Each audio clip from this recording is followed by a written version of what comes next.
மதுரை மாவட்டம் திருமங்கலம் அருகே அனுமதியின்றி இயங்கும் கல்குவாரிகளின் உரிமங்களை ரத்து செய்ய கோரி 1000க்கும் மேற்பட்ட கிராம மக்கள் முற்றுகை போராட்டத்தில் ஈடுபட்டனர்.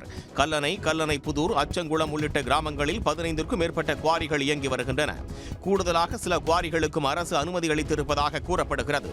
இதனால் ஆத்திரமடைந்த கிராமத்தினர் கடந்த 45 நாட்களுக்கு மேலாக போராட்டம் நடத்தி வரும் நிலையில் அரசின் கவனத்தை ஈர்க்கும் விதமாக திருமங்கலம் RDO அலுவலகத்தை முற்றுகையிட்டனர்.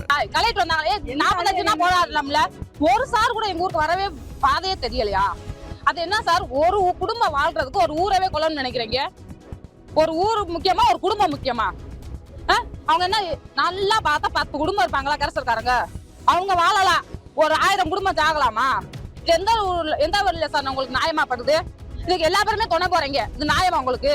முன்பாக இவர்கள் வாகனங்களில் வந்து கப்பலூர் சுங்கச்சாவடி அருகே மறியலில் ஈடுபட்டனர்.